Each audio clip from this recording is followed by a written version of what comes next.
Anything we need to go into before we start, or should we just let it rip? I'm good to go. All right, let's fucking do it. I'm ready. Woo!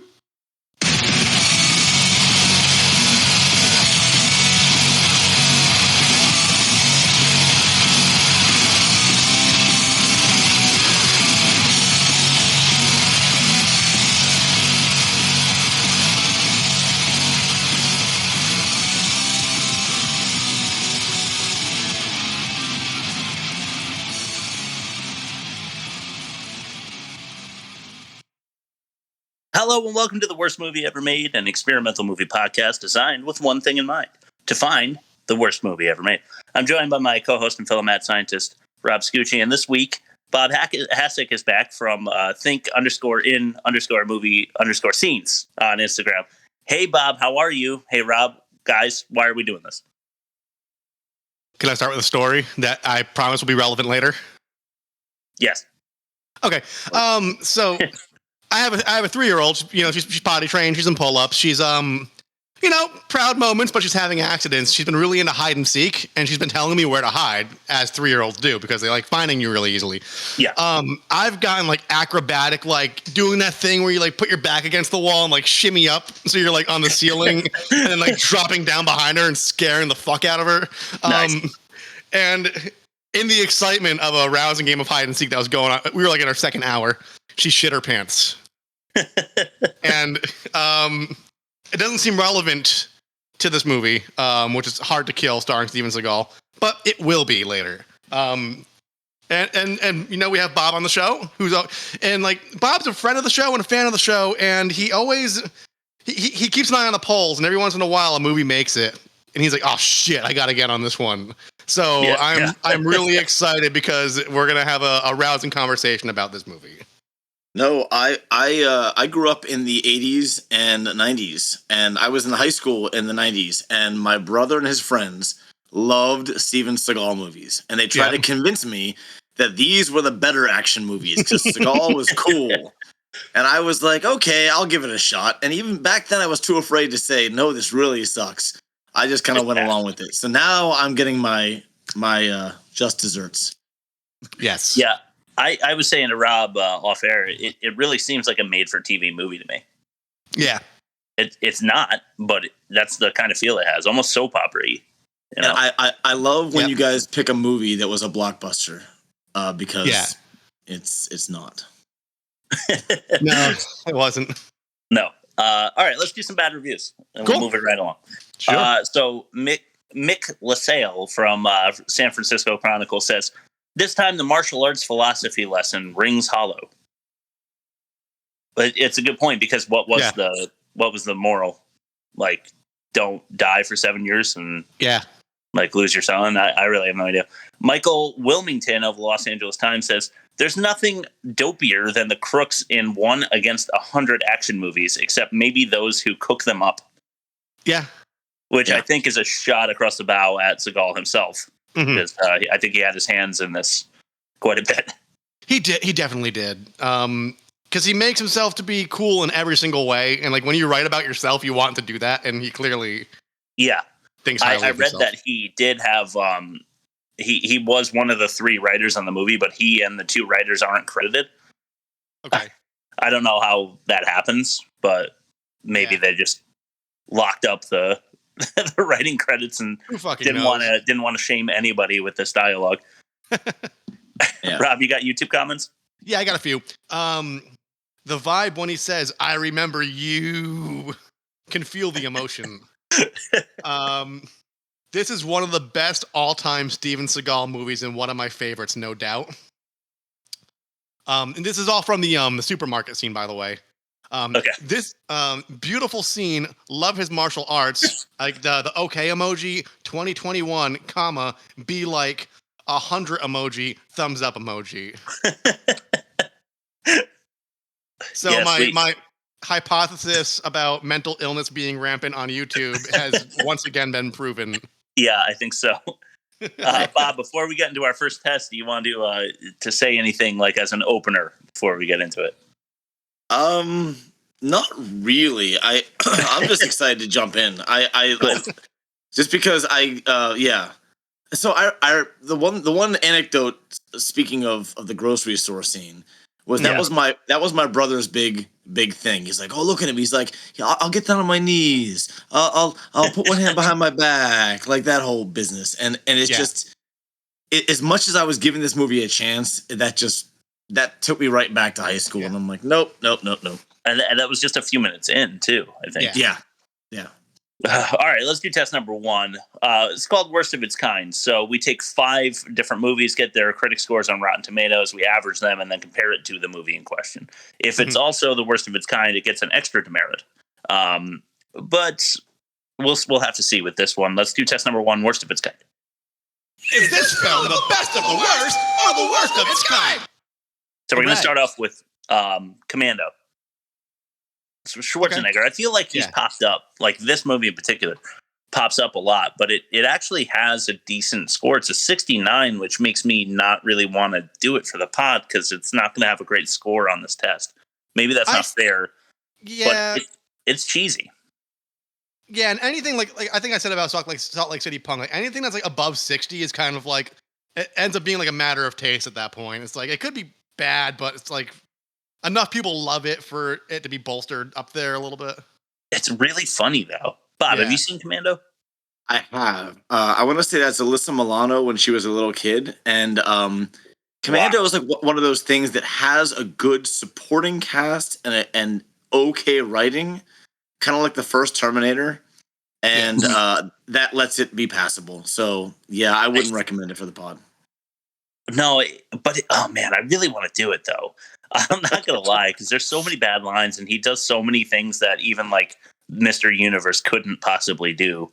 Yeah, like, I'm pretty sure he tears the door off of a car, and then tears the seat out just like one-handed. Yeah. Oh man, yeah. Well, anyway, Tango and Cash with Stallone and Russell got a 30. Oh yeah, that one. I think we're circling that one, Rob. We're gonna have to do it at some point. Yeah, it's like the chum in the water, and we're just waiting to bite. That is a favorite of my generation. Let me tell you what, people love that movie. Is it the Starbauer, you think? No, it's the stupid lines that just people love requoting. Okay, yeah, that's fair. It's where the term foobar came from in a lot of people's vocabulary. Okay. No kidding. Well, see, that's I guess I'm younger because I always thought that was a Saving Private Ryan thing. Right. I mean, I think it was a general term, but I think they popularized it in Gotcha. Tango and Cash.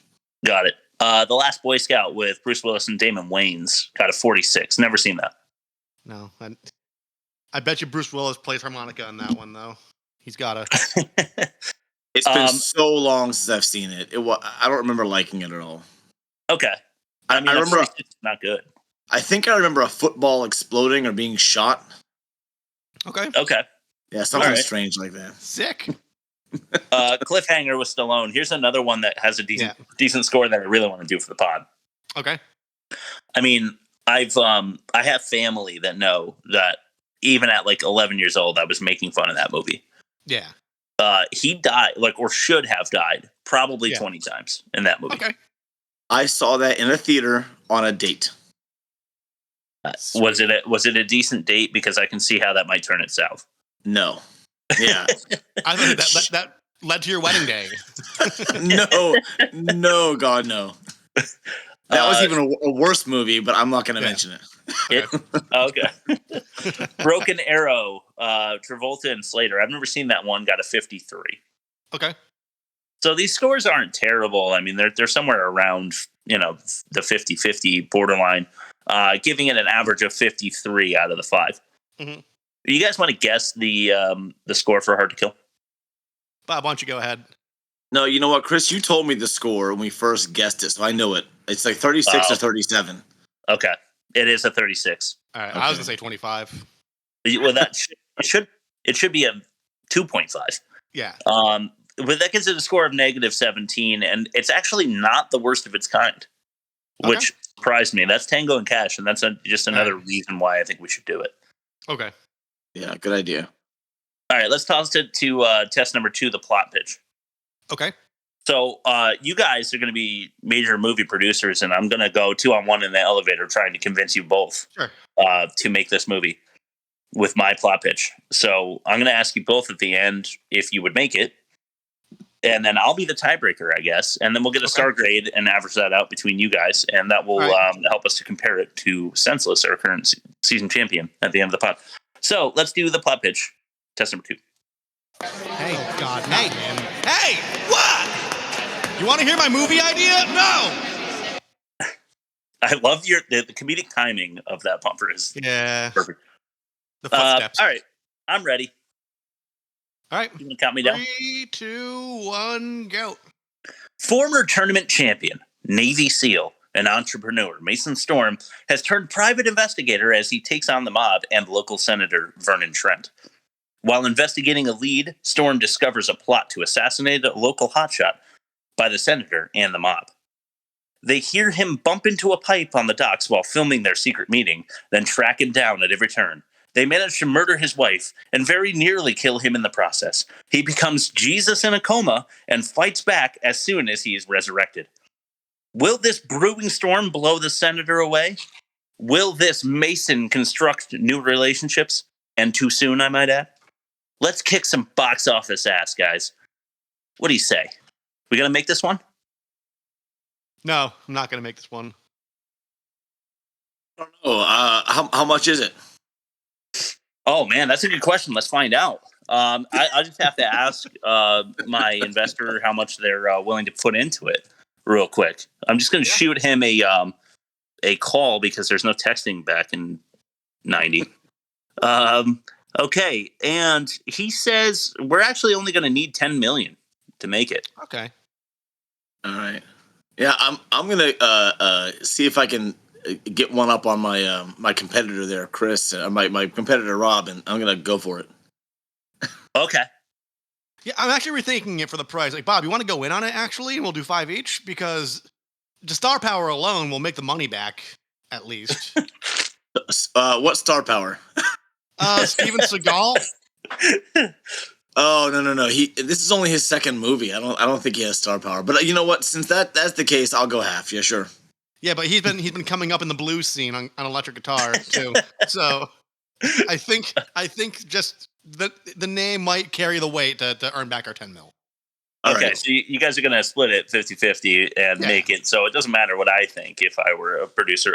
What we need a star grade though. I mean, I still think it's like a 1.5. I'm giving it a 3. Okay, so what is that? 4.5 divided by 2, 2.75 or something like that. 2. Yes. 2.25. 2.25. I'm not a math. Thank you, Bob. Okay, cool. So there you go. We know now whether or not they would have made the movie. And it's a yes. Way to go, guys. Woo. Okay, I love this next test. This third test is the worst dialogue test. And what we do is go in reverse order, the least worst line to the very worst line of the movie 10 to 1. Let's do test number 3, the worst dialogue.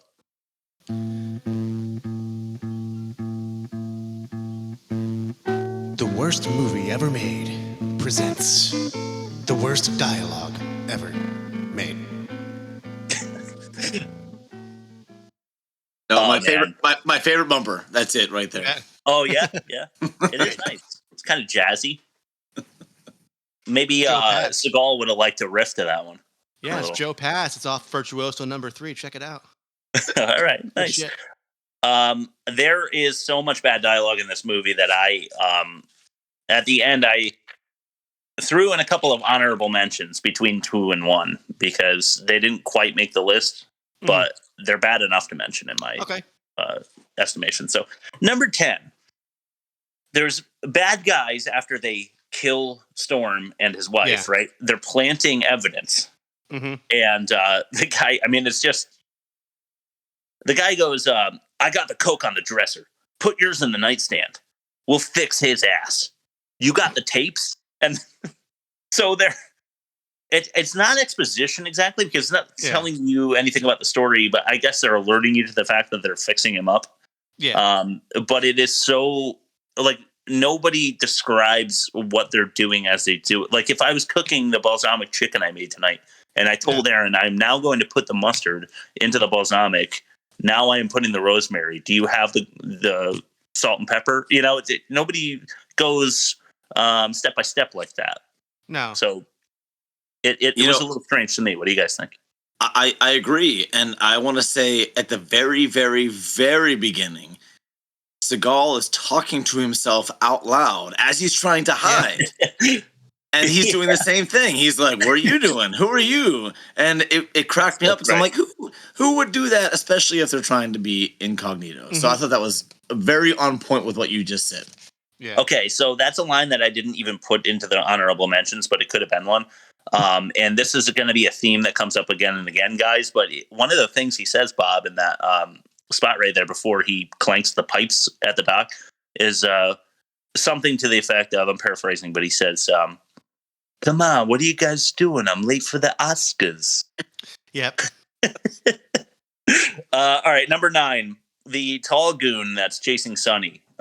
He's just about to die because Seagal caught up to him. I mean, Storm caught up to him and started kicking the shit out of him, right?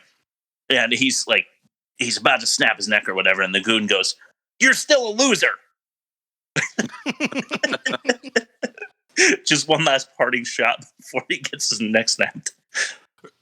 Number 8.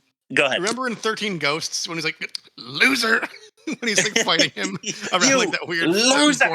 Yeah, that's what it reminded me of. Man, it reminded me of our last episode in Roadhouse, actually, when Jimmy is like, "You're about to die," or whatever, and Dalton goes, "You're an asshole." All right, Storm kills a henchman in the mansion.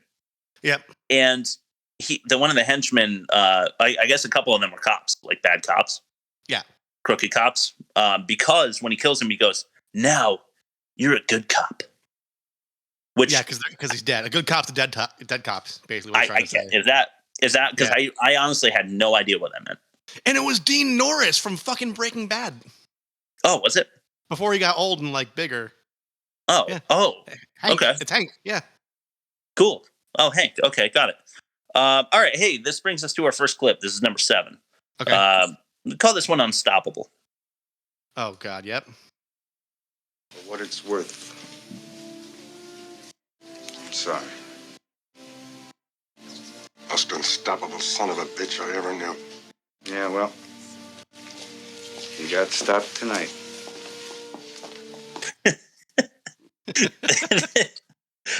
Seagal wrote that line. I mean, right? He had to have. Oh, yeah, he did. He probably wanted him to say Seagal, like, in the line. Yeah. All right. Number 6. This is some of my favorite stuff personally, but I understand it's not actually the worst dialogue, so it only came in at number 6. But this is O'Malley, his good cop buddy that's really helping out with Sonny. Okay. Talking to Sonny, and he goes, and guys, tell me what this reminds you of when I'm done. Okay, I'm not gonna. I'll tell you if you don't think of it, but this is actually relevant to both you, Rob, and Bob. So O'Malley says, "I'm going to tell you something, Sonny. One day when this is all over, me, you, and your pop, we're going to rent us a big fishing boat and catch us the biggest fish that ever swam the seas. I'm not talking about goldfish either." Then Sonny says, "Last time I went fishing with Pop, we caught an old tire." And O'Malley says, "Not this time, Sonny. We're going to catch a big, fat tuna." Yeah. Does that remind you guys of anything in particular? Yes. Yes. And you know what? When I heard it, I couldn't place where I've heard that. I'm like, okay, I know this is a line from a shitty movie, and I remember Dante speak. I figured it out. Yep, it was all over the place. I was like, how is this possible? It's like, it's almost word for word. He just didn't say like tastiest, yummiest things or whatever. Yeah. It's like the one line missing. That was crazy. Well, to be fair, didn't this come first? It did. This did come first. Yeah, I think Dante's peak was 93 or 95. Yeah, to rip this off? Are you kidding me? I know. They ripped off Seagal. The shame on them. Yeah. All right, this is Storm to the orderly, and this one I was laughing like I should have been paying attention to my kids, but I was just laughing at this line. Storm says to this orderly, he's in the coma. The orderly lays him down and is bopping his back, and he's like, "Yeah, get me out of here. Thanks for the massage. You got to get me out of here." He's like worried that the orderly is going to be murdered and he's going to be murdered, but he stops to think into the massage mid explanation. This is what I mean about Steve. You can tell he wrote this for himself because, like, when he walks into the convenience store, like, someone's like, "Oh, thank you." He's like, "Oh, you're so very welcome." Like, he's like, he didn't have to say that interaction didn't need to exist. Like, it didn't add time to the movie. It didn't do. It's just they want to show how kind and cool and awesome he is. Yes. No, Rob, I thought the same exact thing. I'm like, why did they show that him thanking the guy? And then Chris, I totally understand why they did that with the orderly, because when the orderly first took him, he was like fucking leave me alone, fucking like get me the fuck out of here, and it looked like he was an asshole. And then as soon as he said, "Hey, thanks for that massage," it turned it around. Yeah, exactly. There was another line that and I know I'm kind of like inflating this a little, but his wife. Please do. His wife, like before their sex scene, is like, if they knew how sweet you were, Mason, no one would be afraid of you. Which I almost added into the dialogue, but it's the same kind of thing. They're trying to make him seem like a really good guy, even though he's like the Punisher, right? Yeah. All right, let's do clip number 2. Superior Attitude, this one's called. What have they found him? What have they found you? No, you did the right thing. Then wasn't the time. Now's the time. We're outgunned and undermanned, but you know something? We're gonna win. And I'll tell you why. Superior attitude, superior state of mind. We'll get him, buddy. Believe me.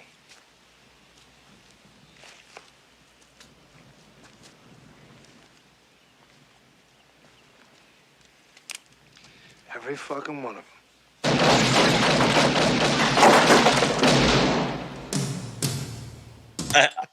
I'm glad you added in the gunshots. Yeah.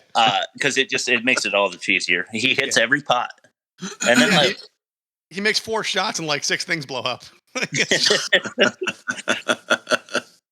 Is superior attitude and superior state of mind too close to distinguish from one another? They're pretty adjacent. I mean, I wouldn't say it's 2 separate things. I wouldn't. I might have gone with discipline or something. Yeah. And I feel like that's what he's going for. Like, we've got the like feng shui of karate on our side, and they're just like point and shoot kind of guys. I have no idea. Terrible. Yeah. All right, a few more. Number 3, the store clerk. We had already mentioned this. This dialogue starts, and this is an exchange between the store clerk and the gangsters. Yeah. And I just thought this is some of the worst line writing and reading I've ever heard, but I can't clip everything. I should have clipped this one, maybe. Yeah. We'll see. The store clerk has a gun pointed at him, like a double barrel shotgun. Yeah. And he grabs his bat and he says, "I got half a mind to go out there and bash your," and then boom, right? The guy shoots the shotgun. And the store clerk is like, falls into the display. And then the gangster says, "Now you only got half a mind." I forgot about that. You know how you black out traumatic things and then you remember them like years later? That's like one of those lines. I feel like the line was written when they had it that he was going to have his head shot. Yeah. Like, it would have made a lot more sense if his head was shot in half. But maybe that would have made it a little like X rating, like a little R for them. It would, like an NC-17 or something. They wanted to keep it at R, so they shot him in the chest instead. But they didn't adjust the line. So he shoots him in the heart, and then says, "Now you only have half on mine." It didn't make any sense. No, it makes no sense whatsoever. Well, you're probably onto something. I wouldn't doubt they did shoot it with the intention of shooting him in the head. And couldn't pull the effect off or whatever. Yeah, that could be too. Maybe the makeup, because they really don't like our last test is the bad graphics test, right? And there wasn't a whole lot to mention because they don't. No. One, they didn't have the budget to do a whole lot, but 2, maybe they just felt like they didn't have the chutzpah in the makeup department to make a guy's head explode. So, or they did it and it looked bad, so they reshot it. True. Yeah, it cost them like $20,000 to make a head prosthetic or something. All right, we've got a couple more, but I'm going to do honorable mentions as well in between. Okay. So number 2, Storm to the Goons playing pool. Okay. So Bob had mentioned how Seagal gets down on his knees. Mason Storm, excuse me. I'll try to refer to him as only Mason Storm going forward. He gets down on his knees and he's like, "Come on, you wanna cut my heart out or whatever, you know?" And he's like, "Maybe it's not fair that I've got this shotgun," and he like puts it away. Same deal, like where he's like making deals, like, "You won't fist fight me if I have a gun, so or you're too intimidated because I have a pool stick, whatever." So here he says, "How's the action, boys? Mind if I play? Oh, I know what you're thinking. I have this in my hands. I can't play. How's this? I'll put it away. Well, somebody hand me a cue." And then he starts kicking the shit out of them. Yeah. Yeah. Why is he constantly telling people what they're thinking? It's part of like his dojo like state of mind. It's superior mind, you know? He has like that superior mind. Oh yeah, he's got the attitude. Yeah. Yeah. The state of mind. I don't want to jump to loopholes, but the guy shot the clerk without a moment's hesitation. Yeah. And then Seagal, for some reason, he like hesitates. And Seagal who looks like a bigger threat? I mean, I hate to say it. That guy was a goofball, you know? Yeah, for sure. With a bat. Mm-hmm. Yeah. I can't wait. Our next test, we're gonna go back to that clerk. Okay. You know it. Well, I was gonna say something else there, but doesn't matter. I'm sure I'll come back to it. So honorable mentions. Here's a couple. I'm just gonna run through them real quick, and then we'll do our number 1 worst line of dialogue. Sure. O'Malley to Sonny again, because they were only in a few minutes together, but O'Malley with Sonny, the dialogue was just funny to me. Mm-hmm. He says, "Don't worry, kid. Even your old Uncle Mally's paws wobble from time to time. Here, put this on." And then he throws him a jacket and he goes, "Now watch out for that hot dog. Don't spill the mustard." Yep. It's like, what? I don't understand the point of the "don't spill the mustard" comment. It really seems like maybe it's like when you're a kid and you're filling out a report and you realize that you're like 2 paragraphs shy of the requirement. Yeah. So you go back over and see how you can make your lines more verbose. Also, he's the only kid in the movie. So they probably wrote the dialogue to him as if they were talking to an adult, and they're like, "Oh shit, we're talking to a kid. Kids spill mustard." Don't you spill mustard on that jacket I just gave you. Yeah. I mean, the whole Go ahead, Bob. No, the whole grizzled uncle thing just gets so tired.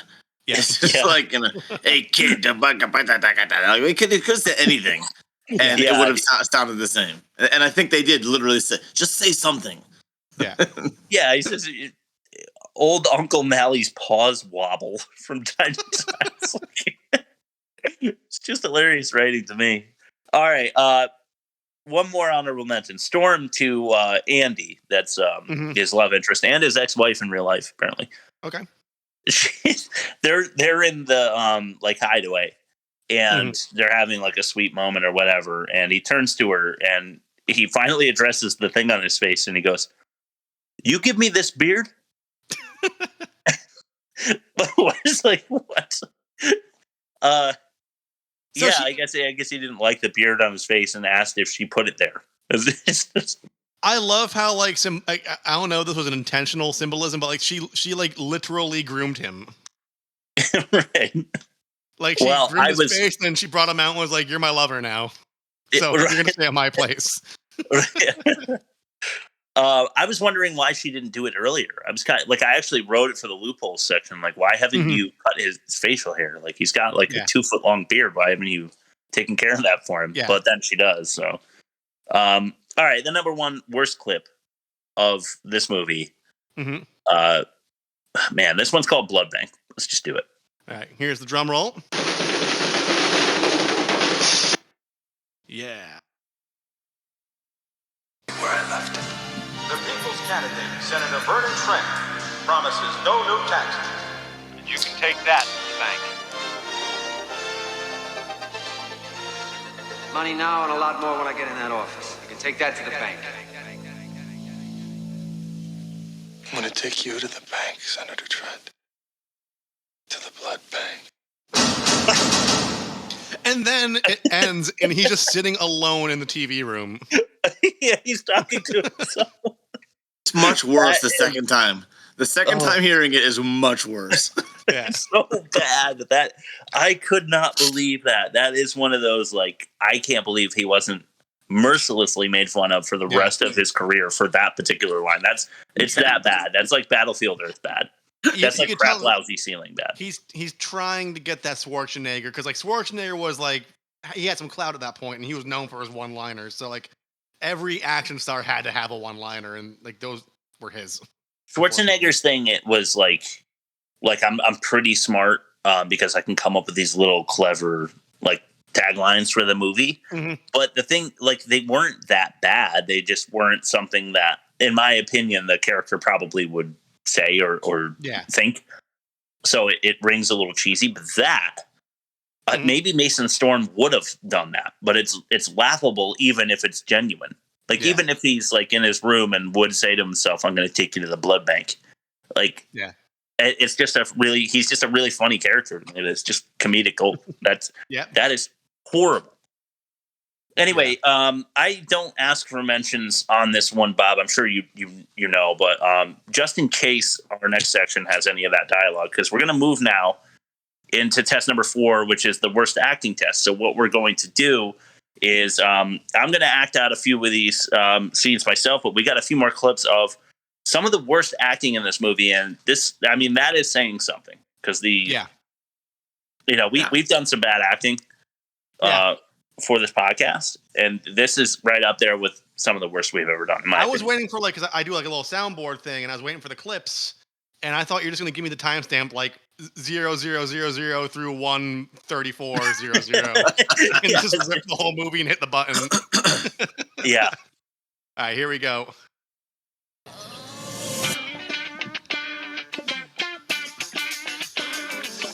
Test number 4. The worst acting.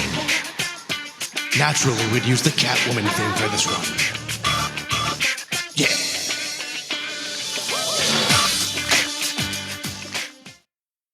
Another through line with Bob. He was with us for the Catwoman episode. So how about that? Okay, so the first one is not a clip. I'm just gonna say it. Although keep in mind, I said it already, but it's true. For each one of these, they could have all been clips. Yeah. Every single one of them could have been clips because they're that bad. But right in the beginning, I don't remember the gangster's name. Do you guys? It was like Caprese or something, like Caprese salad. Yeah, he had burrata and he had some tomatoes and a drizzle. Yeah. Well, anyway, the guy goes to investigate what that sound was at the docks. Yeah. So he's about to turn the corner and get punched right in the face by Seagal. Mm-hmm. I mean, Storm. And so he gets taken out. And then Caprese, or whatever his name was, goes, "Hey, Mikey, quit playing with yourself back there." And that it was like supposed to be super Italian sounding. Yeah. Which is another thing. Yeah, another thing that this movie does is, like, I think I feel like this is not set in New York, right? Because where is Ojai? Because I saw the highway sign for Ojai. Where is that? Is that in California? I have no clue. It was supposed to be taking place close to Los Angeles, hence the whole Oscars thing and the movie making thing. Oh, yeah, that makes sense. So what? Yeah. I mean, is that an LA thing too? Because like New York movies, you kind of have that like Italian, New Yorky kind of like amalgamation accent, but I'm not sure if that's true in LA. Well, it wasn't. It was more of a New York accent than an Italian accent. Yeah, it was like that Brooklyn, that whole like yeah. Quit playing with yourself back there. The store clerk too. Yeah. So how dumb is that? Yeah. you guys want to play some stickball? Yeah, exactly. Fucking load of shit. All right, we're going to another clip. Okay. This one makes mention of the Oscars again. In fact, that's what we named this one. All right. Hey, how you doing tonight? Okay, what can I do for you? You got any champagne? Oh, sure. It's right over there next to the caviar. That was funny. Yeah, great. You'll find some in the big cooler back there. So, how come you're not watching the Oscars tonight? The Oscars? Yeah, the Oscars. I hate the Oscars. You're not having a good time, huh? I mean, who needs the goddamn movies anyway? I got a show in here every single night. Yeah? Then you got horror, sex, freaks, violence. And I don't gotta pay no $4 either. Well, maybe you should film it. You could get your own show, you know? Oh, I'll be great in a porno, huh? Ew. That could have gone in most offensive, but it's too good. Those guys don't exist in reality. I know what they're going through, but that kind of conversation just doesn't really happen. It's just not real people or how they talk. Yeah. And again, it's the Oscars thing. Yeah. Which they abandoned, I think, right? Maybe they make mention of it one time at the end of the movie, but it's like kind of they mention it twice, then he goes home and watches Carson. Right? That was yeah, Carson? That's true. Yeah. I'm late for the Oscars. They run late too, don't they? Yeah. I'm assuming it was a pay-per-view type of deal, so he probably could have watched it a couple times from his setup. I don't know. True. I don't know what kind of cable they had back then. Hey, I read in the when I was researching, I read that I think it would have been April 11th, 1983, according to the 7-year thing where he wakes up in 1990. So they know what day the Oscars were in '83. I guess it was April 11th. So that's what day the first quarter of the movie takes place. Yeah. Senator Vernon Trent, right? Vernon Trent. Mm-hmm. You don't know that he's a crooked politician yet. He's in the hospital next to Mason Storm's body as they're wheeling him out, and he thinks that Mason's dead, and he goes, "What makes people do things like this? Would you tell me that? Would you please tell me that?" Yeah. Really bad, soap opera bad. I don't even think that guy's the worst actor in the movie. I feel like he's had a career since. I couldn't place him, but I definitely know his face. Yeah, he's got a very familiar face. Yeah, he's been in tons of stuff. Always the same character. He can't be that bad, but I don't know. Maybe he's a character actor. He's not a lead actor. He's always that exact character. No, for sure. I hate to be mean, but he's not. I don't feel like he's handsome enough to lead a movie. You know what I mean? He's kind of got that touch of evil to him. Yeah. Let's see. Seagal's coma acting. I'm not gonna speak any line because I've already done that for worst dialogue. But he is awful as a recovering from a coma guy. Yeah. When he rolls out of bed at one point to hit the dial on the phone so that she won't talk anymore because they might get traced even though no one has any idea where they are. And he just rolls on the floor. He's it's just all these whispery moany sounds. I don't know. I have no idea how long it takes you to recover after 7 years of no muscles and stuff. You know how much muscular atrophy you must be going through? Yeah, right. In Kill Bill, she was only out for a year, and she had no mobility. You know? Yeah, that's true. Couldn't even she had to really concentrate to move her big toe. Yeah. Yeah, I don't think it would take more than a month to lose everything. And they tried to make up for that by the nurse moving his wrist to show that she had been working with his joints, some physical therapy. That's bullshit. Yeah. We're gonna talk about something else she was debatably working while he was sleeping. Yeah. A little later. Okay. All right, let's move on to our next clip. This one's just called "Old Lady." Yep. When we talked on the phone, I said, Miss Stewart, I've asked everyone here at the home, and there is no O'Malley here. But it is possible that O'Malley is a relation of someone here. Why don't you leave me your phone number, and I'll call you if there's any contact. Can I phone you? Of course, my dear. Okay, seems innocuous, right? But yeah, I feel like they had to do another take.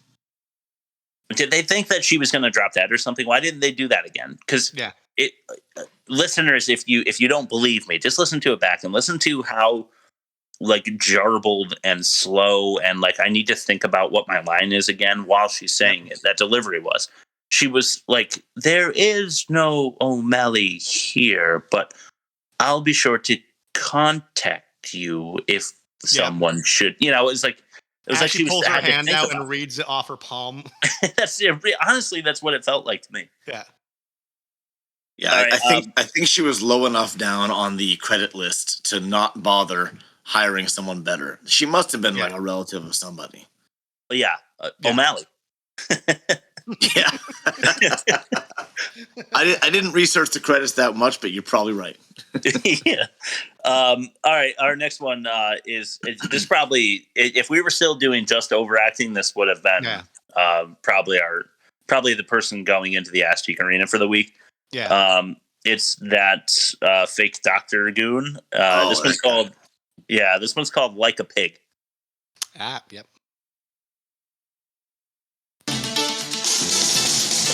Let's get to a drugstore. You're gonna bleed like a pig. Hit up back.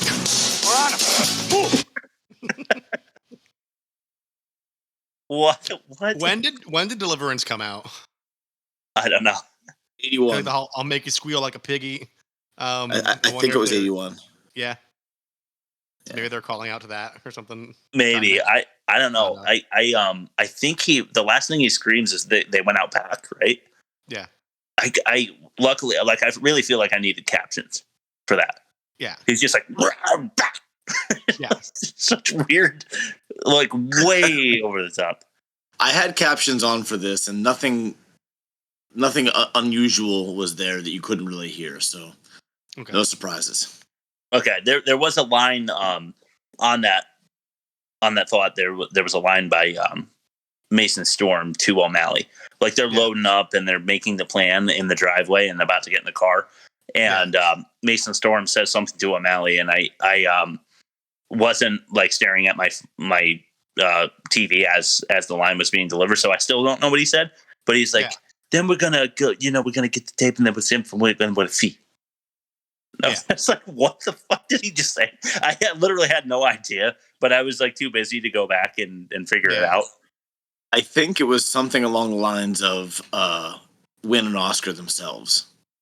Oh, really? Oh, okay. Yeah. Okay. Well, hey, I'm putting it together now. Yeah. I think that was the line. Yeah. Why? Yeah. Why were they so obsessed about the awards ceremony? That's probably where they got that money invested from to make the movie. They're like, promote the Oscars and we'll give you 10 mil or something. Yeah, maybe so. Yeah. Just make sure you say it 12 times. Yes. They were hoping to make the highlight reel like compilation at the Oscars. Yeah. The Oscars. All right.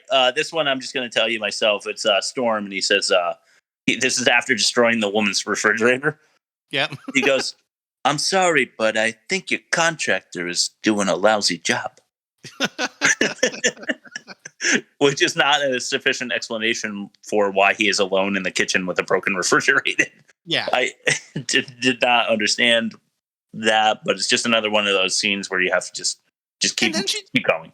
She just kind of follows him out and looks at him leave after he wrecks her property. She just stands there like kind of like inches behind him and just like, follows him. I mean, obviously because he was getting the frozen tapes or whatever, that obviously was his old house. But what was do you guys remember even the pretense they were trying to buy the house? They were trying to appraise it for sale or something like that. And they were fake realtors. Oh, they were fake realtors. Okay. I thought they were interested in the house. She didn't even want to sell it, and they're she's like, "I don't want to sell it. We're adding a nursery, in fact," and they just like let themselves in. Yeah, right. Can you give me a tour? No, I am going to be completely honest with you. This is going to show my delinquency in the 80s, okay? Okay. You could get away with so much shit back then because no one had any avenue to turn you into anybody.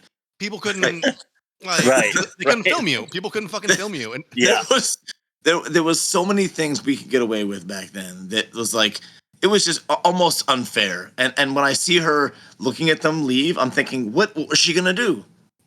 Yeah, I don't know. Yeah. John Mulaney has that comedy bit where he's like, if you were like a 1900s bank robber, all you had to do was not be at the bank you robbed when the cops show up, and they'll never find you. They'll never fucking find you. True. Yeah, it was shameful to admit how many stupid things we tried to do as kids and got away with because of that. Yeah. So yeah.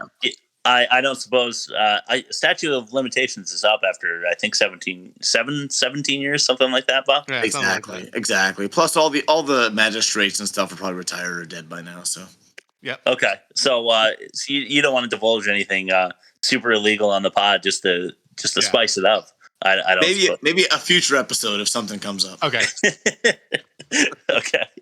All right. Next one is our last clip of the day. So thank you for hanging with us on those. This is O'Malley, and it's called "Run, Sonny." Mm-hmm. Oh, that's your son, huh? That's funny. You know, he doesn't look much like you, does he, Quintero? As a matter of fact, I think that I've seen his ugly face before. Kind of looks like Mason Storm. Yeah. Enough of this fucking around. We want the tape. Run, Sonny! Run, Sonny! Run, Sonny! What's up? All right. The real juice of that one is the last "Run, Sonny." But I did really love Quintero's "Enough fucking around." Was pretty good too. And then the first guy who was talking, who they like, I don't know if they give him a name, right? He's like a henchman number, whatever. Is like doing they're like, remember, we're in New York, even though we're in LA, and he's like, I think I've seen your face before. Like the ending things without the R that like Mike Francesa does. Yeah. You know what I mean? They just like had him deliver the line that way. So those three combined for maybe the worst acting clip of the episode. And I think O'Malley probably would have been if this was one of those episodes where we were in the Aztec Arena with two people from one episode, it'd be O'Malley versus the fake doctor henchman. Yeah. No, I agree with that. That's a good one. I just want to mention this. This almost went into most cliche, but I threw it in here, and then we'll move on to Rob's ad read. Mm-hmm. So some news guy at the end, he's just like watching a monitor at the end, and he goes, "Hey, Killer Storm fights back." Yeah, it's almost like when they say Battlefield Earth and Battlefield Earth or Waterworld and Waterworld, you know. Yeah. Killer Storm fights back is so on the nose and so unrealistic and delivered really poorly that I had to put it in somewhere. I bet you that was the original title too. Well, let's wait until the 5 interesting facts for the original title. I have that. I don't want to preempt anything. Would I add too much time if I had 2 honorable mentions? No, I want you to go for it. Yeah, please. Okay. So one is we haven't mentioned her yet, Kelly LeBrock, or what's her name? Like Andy or Andy? What's her? Yeah, it's Andy. So she's a nurse in a coma ward, so she probably sees like little excitement, right? Probably. 2 of her coworkers are gunned down, and she squats down and goes, "Oh my God, Ross, Danny." Yeah. I thought that was horrible acting, but it was his wife. She did it as a favor to him. I get it. Yeah, she did. She was done acting at this point. Yeah. She was famous for Weird Science. I did write that in somewhere. Her big movie. So another one was an exchange between Andy and Storm, and this is my favorite part of the movie. I actually had to pause and parade around laughing. It's the rhythm of the conversation. She comes back to the hideout after O'Malley leaves, and she goes, "Martha's dead," and he immediately says, "It's all right." Which, and then she says, he says, "Oh, O'Malley was here," and she comes back with, "How?" "Oh, you were talking to her mother. And by the way, my son's still alive." And then they start making out. Right. The rhythm of that, it was just back to back to back to back. There was no, I read that probably slower than it happened in the movie. No, I think you did. Yeah. I was just floored. I'm like, what the fuck were they thinking? But I have no idea. I didn't know if that was dialogue or acting, or it was just everything. It was everything bad about that movie in one 5-second clip. That really is, that's a very good point, and worthy of being brought up here, because that is like jamming in like a 3-hour conversation into like 5 lines. A tearful, like brutal conversation to have, one that you will remember for the rest of your life. They did in 12 seconds. That's like Walker told me I have AIDS. Like Walker text a stranger. Like, really? That's a fucking exchange. It's all right. It'll be all right. Yeah, it's cool. We're good. Rob, you want to do your ad read? Yeah, and I'm so glad you brought up Henchmen, because today's episode of the worst movie ever made is brought to you by the Total Body Henchman Workout. Are you a follower and not a leader? Are you too stupid to pick the right side? Are you literally working for free as a living, walking, breathing OSHA violation in some villain's penthouse? Then you need to get in the best shape of your life, because you're about to get beat down. This 3 DVD package includes lessons such as suspiciously explosive barrels and how not to stand near them, how to shoot just behind the feet of the running man you're trying to shoot, and buddy, if you're going to drink on the job, maybe you should have gotten into landscaping. For 6 easy payments of $59.99, you'll statistically be dead before finishing your training, so steal a credit card today. Dude, that was so... That's perfect. Wow. And by that, I mean a perfect ad read. Yes. I really enjoyed the content that they sent over to us this week. And great job delivering it. That was fucking awesome. Yeah. It's a good thing they have those on DVD. You know, not nowadays. Everything's on DVD. Yeah. All right, we're gonna pop into the 5 interesting facts about section. In this case, Hard to Kill. This was another for Roadhouse and other low budget films like this one. $10 million. It's actually hard to dig up a bunch of interesting facts. You know, if it was like a giant production like Jaws, there's a million interesting facts about they're not putting this shit in a vault for like future historians to like scroll through. You know what I mean? And it's just not that interesting that you made basically like released this to, like if Hallmark had like a Hallmark action channel, like this would be a kind of movie that you'd release straight to that. But anyway, we're going to start with number 5. I just wanted to throw this in there because Seagal's first movie with a ponytail is this one. Okay. You know, and that was a big career move for him. So I wanted to throw that in there. This film, okay, Rob, here, this one's for you. All right. The film was originally titled 7 Year Storm until Warner Brother decided to retitle. Yeah. 7 Year Storm. Okay. Because I was waiting for a title card drop in this movie. I was like, I'm just hard to kill. But they never did it. No, they didn't. They should have, honestly. Yeah. They really should have. But I guess 7 years is in reference to his coma. Yeah. So... 7 Year Storm. Just I'm trying to connect it in my head. Like, why are they referencing the coma he was in? Right. That's not. It's like literally 8 minutes in the movie. Yeah. You know. All right, number 3. We kind of said this already, but his ex-wife, who plays Andy, has called the movie since because stress ex-wife. She has called the movie hard to watch. Yeah. That's her nickname for this movie. She said. She also said hard to believe in another interview. Yeah. Number 2, Mason Storm is trying to adjust the camera when Senator Trent steps into the light. He's not filming. So this could have gone into loopholes, but it's not mine. This is just something I read. Yeah. So at the very end, when you clearly see him step into the light, it would have required that Mason Storm was filming him, but he's clearly not. So number 1, and Rob, this is why Bowie's poop story is going to be relevant. Yeah. This has nothing to do with Hard to Kill, the movie, except for that it's Steven Seagal. Bob, did you know, and if you heard the last episode, Rob mentioned Seagal actually pooped himself in an altercation with another martial artist? Did hear that, yeah. His name was Gene LaBelle. He's an American mixed martial arts legend. I think like jiu-jitsu mostly, like Yeah, he's judo. And he basically introduced grappling to MMA, according to what I read. Yeah. So Seagal is like, this according to Gene LaBelle in an interview. Seagal is like, nobody can choke me out. Literally nobody can choke me out because I've got a move. I've got a move that I can do if you try to choke me out. So Gene LaBelle tries to choke him out. Yep. And Steven Seagal karate chops him in the balls. But Gene LaBelle has been hitting the nuts enough that I guess it's not, he doesn't break his grip. You get used to anything. Yeah. Right. And then Seagal literally goes out, like to sleep, and shits his pants.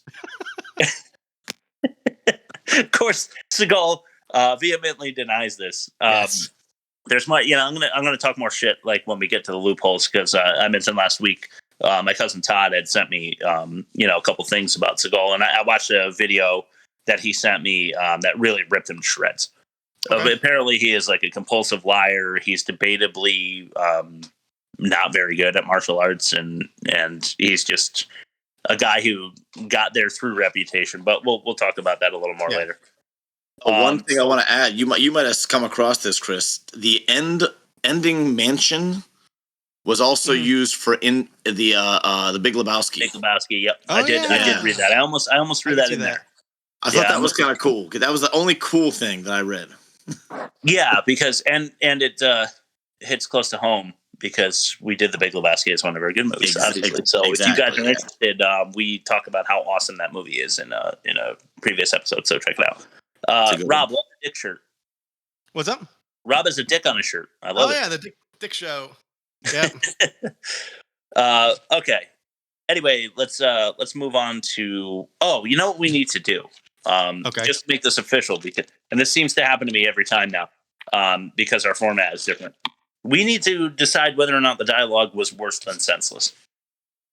No. You don't think it was worse than senseless?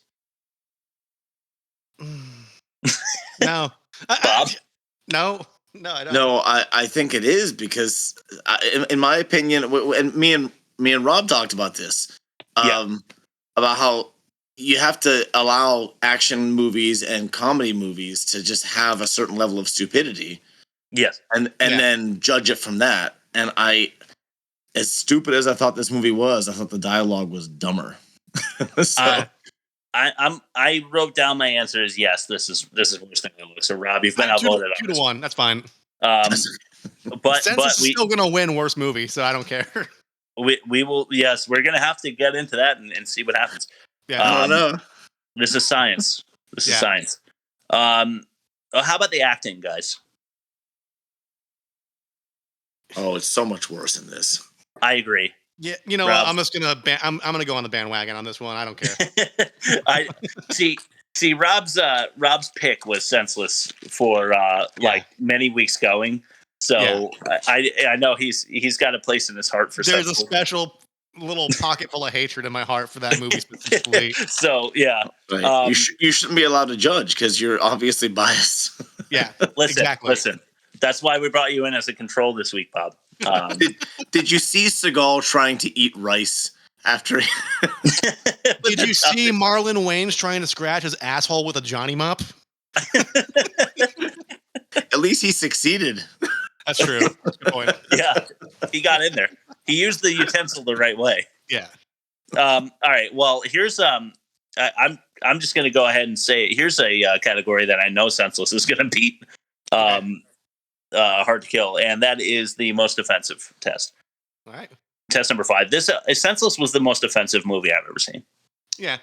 Because I haven't seen Tiptoes yet with Gary Oldman. And if you don't know about Bob, it's a movie where Gary Oldman plays a little person. And Matthew McConaughey. I want to check. I love Gary Oldman. How did I miss this? Yeah, he plays. So Peter Dinklage is in it as well. Oh. Okay. But I don't really know the plot other than like basically Matthew McConaughey and his fiance are going to meet Matthew McConaughey's family, who for some reason she hasn't met yet. And then you find out that the reason is because, and how offensive is this? You know, that, and this is my assumption, that he grew up in a family of little people. So he's. I mean, there is a genetic possibility that if you have children with a person who has the like strong gene for, that issue affliction, right, that her son or daughter could very well be a little person as well. So that that brings up some. What a title! What a title for that movie! Oh my god! The title is offensive. Yeah. Anyway, that is a diatribe that we should probably. I just call it Keep Away.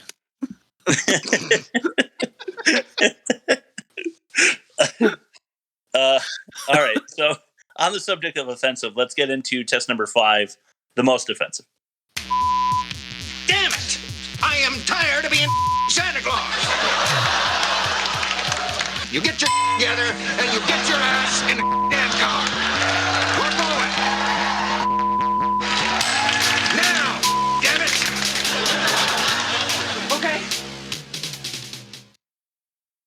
All right, so there's a good amount here. It's definitely not. Okay. So this is not about how many instances there are, like our next test. This is more about the subject of those instances.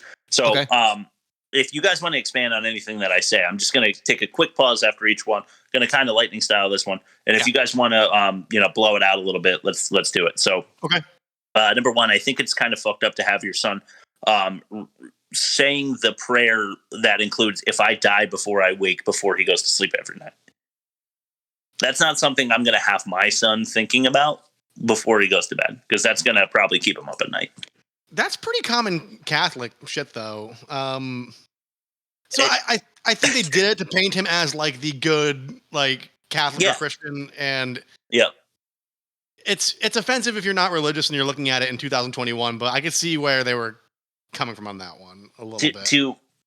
Since we opened the dialogue in this one a little bit, I think they wanted some kind of clever connection between that prayer and the like audio memory that he has when he's at the gravestones. Yeah. Because and even though he was wide awake when he quote unquote died, because he didn't actually die, I think they wanted you to feel some kind of clever connection there that wasn't really established, and it's stupid, I think my opinion is they wanted you to think he was dead for most of the movie, so you'd be surprised when you found out he was alive. Yeah, but like I don't understand, because why have him like jump out the window then? Because like so I was actually pretty offended when it turned out that the son was alive. I was like, okay, that makes sense, because they would have had him drop out the second story window to his death, or third story window to his death. That's a brutal way to kill a kid. In a movie, like if it was the assumption. So when he's at the gravestones, I was like, wait a minute, so the kid really did just leap out a window to his death? That seems brutal. There was a shotgun fired right at the window, and he would have got hit by it. Well, Bob, I don't know if you know this, but sheetrock is enough to stop bullets. Oh, okay. We've done the science here. And willpower. Willpower also works. Right. No, I'm totally going to mention the sheetrock thing again, and loopholes, because I can't help but read the next thing in front of me. Yeah. But all right, number 2, his wife playing with his ponytail made me like almost actually sick. Yeah. They're doing like this love scene thing, and she's like twirling the greasy hair like bundle around. You're expecting this to be a little butthole on like the base of his head underneath it. That's really disgusting. That's a pretty funny image, though. Yeah. Number 3, Andy talking to Storm in a coma. She says, not kidding, would you like a little pussy? And then puts a cat on the bed. But obviously the joke was like, I mean, it spells itself out. It's pretty clear. The writing's on the wall. Yeah, she's English, and the English call them pussies. I mean, it's what it is. Yeah, right. Which I think they also call, or at least old school, they would call their face. Oh, puss. Yeah, puss. Oh, yeah. Looking at his dick under the blanket is offensive to me. Yeah. That was bad. That was really bad. That's pretty horrible. Talking about the attempted whacking of Mason near a hot mic at a live event, does Senator Vernon Trent. Yeah. He is steps away from the stage where he just delivered a public, campaign announcement, and he's openly discussing with his goons the attempted assassination, if you will. The fucking hand over the mic. Right. Not smart. The vaguely Asian music to set the karate vibe. I don't know. I feel like you can take offense to that. Yeah. To add on to that, Storm actually says, "I was raised in the Orient." Yeah. Is that because they didn't want to identify a country that he was? Why not just say in Vietnam, where they have like kickboxing or something? You know, they reached out to every country and no one wanted to endorse this movie, so they had to keep it vague.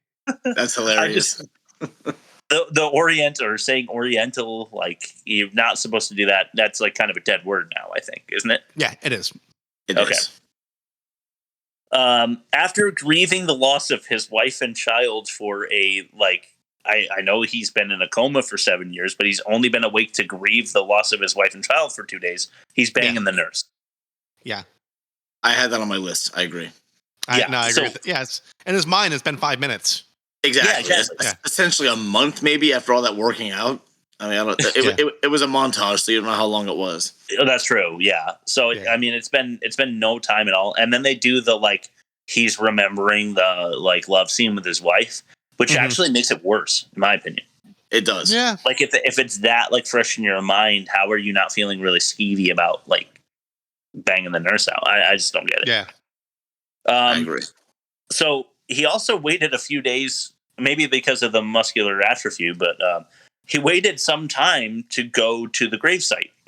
Mm-hmm. I don't know. That might be the first thing I want to do. Yeah. Okay, Bob. Here you go. I wrote, "My friend is dead. It's okay." So O'Malley. O'Malley came by today. Right.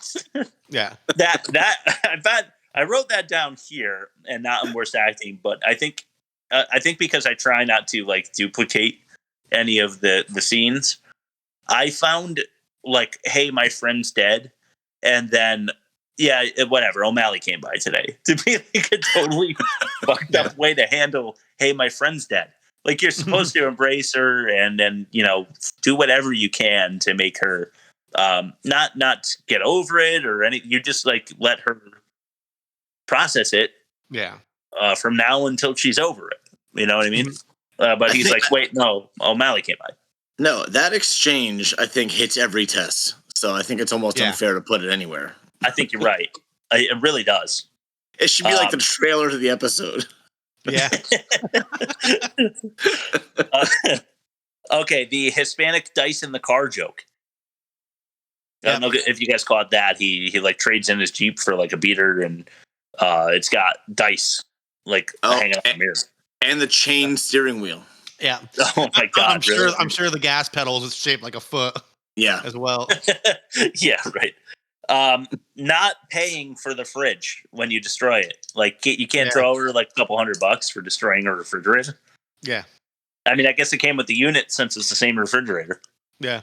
But still, she wasn't planning. That wasn't in the budget to replace the refrigerator. Mm-hmm. Okay, so we've talked about this with Raw Deal, and a couple others, but destroying apartment stores and street vendors, using their really place. expensive glass that's custom fit the size of the market that you've opened. That's an enormous window you're throwing them through. Yeah. And the poor street vendor that's selling Chinese food or something, and he just judo flips him into the guy's setup, all his food and everything. He just knocks everything over. It's why not throw him the other direction? Onto the concrete. You can do anything you want to this guy, and you're going to destroy the guy's shop. It's just really shitty. bad guy. Okay, this might be my favorite one. So the bad guys are running after Sonny at the end of the movie. Yeah, there's a few of them. The lead guy, I forget his name, Quintero, I think. Yeah, he's like the big dude. They're running through. He comes up on a crowded street corner, and he decides, I'm gonna push this old lady into a fucking rack of clothes. I'm gonna punch this guy's donuts into the air, and then he fucking haymakers a person, like running by. He takes all that time. He could have just like squeezed his way through, but he decides to like ruin the lives of well, maybe not the lives of the donut guy, but like knock the shit out of somebody, maybe kill an old lady, and destroy the wonderful dessert that they're hoping to have. I was thinking about that because like it's the things that set me off are never big things. It's like it's the little thing that happens after a bunch of big things happen, and like maybe that guy just like flunked out of grad school and found out like his like mother's dying, and he's like, these donuts will make me feel better, and he's like walking home, and someone just yeets it out of his fucking hand, and it's like, and that's what's gonna make that guy go on a fucking spree kill because like his fucking donuts got destroyed. Yeah. That would be a better spin-off movie than what we just watched. Oh, hell yeah. Yeah, seriously. Donuts falling down. All right, that's you guys want to mention anything else? Nah, not for this segment. Okay. I only had one. Now I'm pretty sure Storm is a police officer, right? Yeah. I guess so. Yeah, I told him was my impression. Yeah. When he came out of the coma, didn't he say, "I'm a cop. I'm a cop"? Yeah, I'm pretty did. sure, yeah. right? Yeah, he did. So just excessive police force. Like he's breaking forearms like left and right. This guy. Yeah, that's true. I just think he's going a little extreme. Mm-hmm. Yeah, for sure. I mean, I get it. He's pissed, but I mean, he should definitely have done something when the guy was shot in the convenience store, but he overkilled for a police officer. You know, I agree. I actually had that thought when he has the guy completely incapacitated, the guy that he suckered in on his knees. Yeah, and he could have put cuffs on him if he had cuffs. Yeah. Or he could have just knocked him out. He decides to take his leg and just completely twist it, mangle his knee. Like that dude's never going to walk straight again for what he did to him. No, that's true. All right, you guys ready to move on to test number 6? Sure. The most cliche. This is going to be another lightning round one. But before we do, did you guys find this movie more offensive than Senseless? I don't need to ask. I don't think. No. Yeah, I'll go with Rob on this one. Senseless was more it offensive. offended my sensibilities and my time. Like I'm offended because my time was wasted, but Senseless was trying to be offensive and it really or was more offensive. Yeah, Senseless was trying to make you laugh at being offended. Yeah. Right. Very poorly. Yeah, very poorly. Bad execution. Test number 6 is most cliche. It is a time when we just talk about all the tropes in the movie, things that we've seen far too many times. And we're going to do the same thing. I'm just going to run through them. If you guys want to say anything extra, feel free to stop me. I'm just going to go for it. Test number 6, the most cliche. All I've got to say is that moving forward, at the end of the day, it is what it is, and we need to know the only constant is change in these unprecedented times. So let's put our best foot forward and our aces in our places, because we're like a family, and we're in it to win it. All right, number 1, the assassination setup in the beginning is kind of the engine for a million movies. The gangster store beatdown to credential Seagal. Yep. The this isn't my blood when he gets home to his wife. Yep. You should have seen the other guy. Yeah. Yeah. Number 4, short love scene, followed by family murder. Yep. It's my favorite trope. Yeah. Mine too, man. Delicious. Number 5, the coma memories. Yep. That's like when in Demolition Man, when what's his face? I forget what was his name. What was Stallone's name in Demolition Man? Why can't I think of it? Pride or Justice or something stupid. I don't remember. Yeah, it's lame. Sly's name. John Spartan. Spartan. Yep. Thank you. Yeah, John Spartan, which is a cliche in its own. But when he's like, I was awake for every single minute. I remember all of it. Yeah, right. Exactly. Same idea. The narrow escape from the hospital, which I thought was hilarious, with him using a mop to push himself to push the elevator button. Yeah, it was so good. I wash myself with a rag on a stick. The training montage, obviously. Yeah. This one you don't see a lot, but I've seen it before. The Rocky IV mountain run. He runs so funny, too. Dude.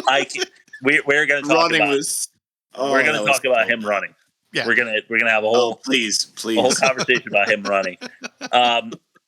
Number 9, the tracing. I want to say device, but I mean in a movie sense. So you have no idea. They show a little bit of it when they're in the van and they're they're listening to the grandma's call. Yeah, O'Malley's mom. But that's really the only showing the tracing. Yeah, that they do, and it's like an all powerful. It reminded me of Enemy of the State, but with none of the tech. Mm-hmm. Yeah. So somehow they know everything that's happened. They're the bad guys are always one step ahead. Yeah. Somehow, but they don't explain how they figure out where they are all the time. Yeah.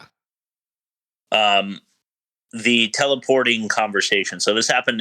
So for us, Super Mario Bros. This was a good example where they're in the apartment having a conversation, and then it doesn't skip a beat, but they're in the van on the way to a leaky situation. Yeah, and it's always and I said to him, crucial plot piece that I need to say to move it forward, and it's no one says that in real life. You just need it, but it happens with O'Malley. How you shoehorn it in makes it a good or bad movie. It's really clunky in this one. Yeah. Yes. Stormtroopers, obviously. I mean, when they're in the Jeep, they're getting shot at like crazy, and of course, a bullet doesn't even graze them. Yeah.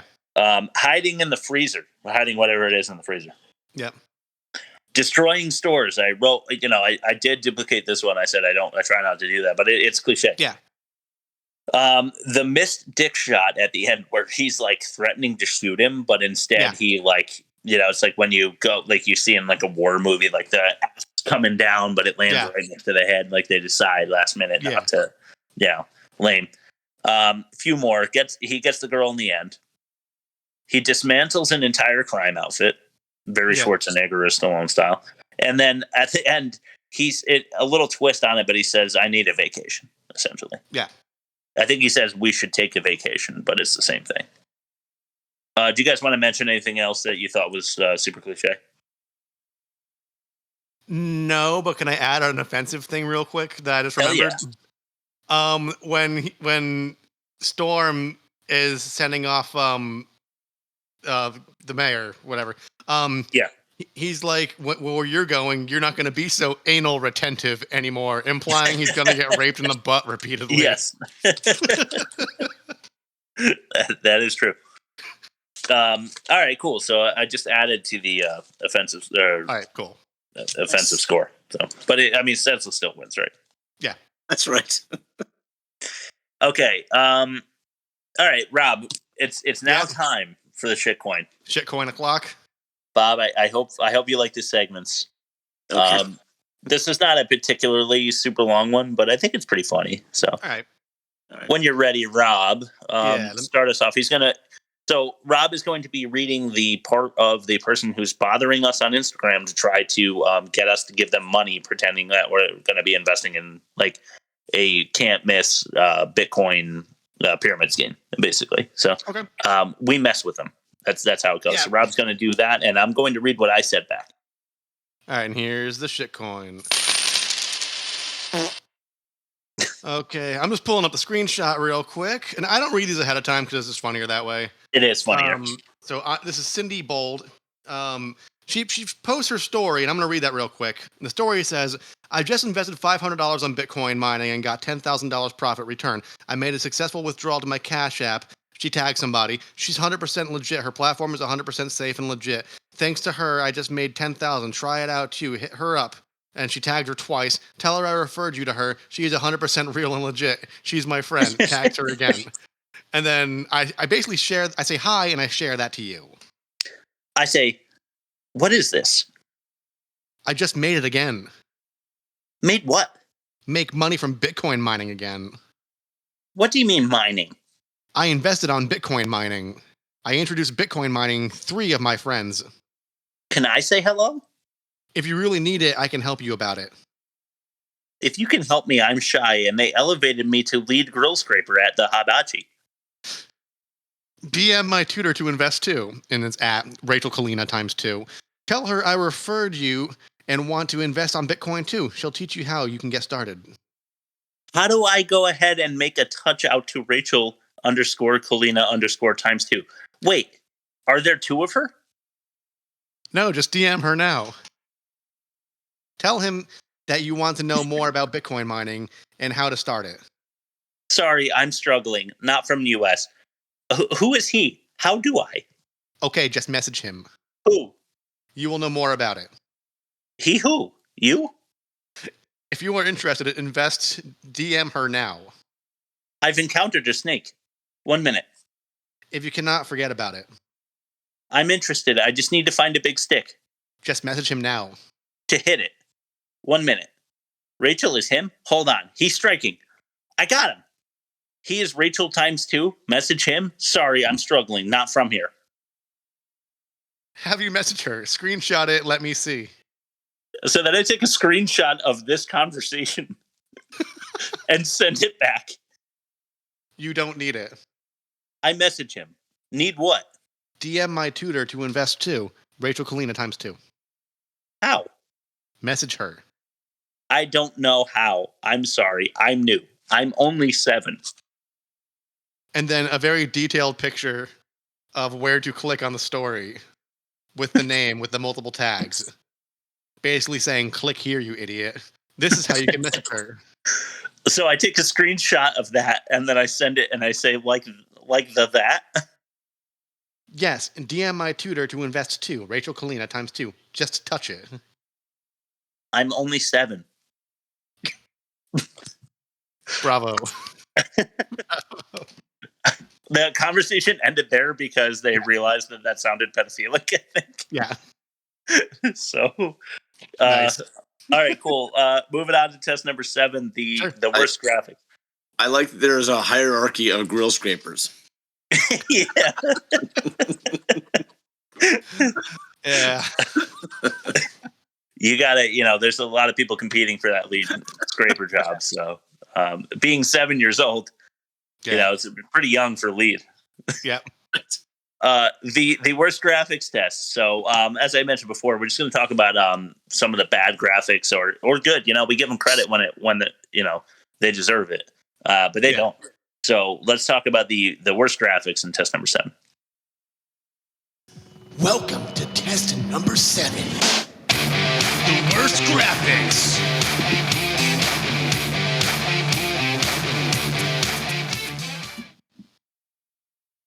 So the hand twist and break.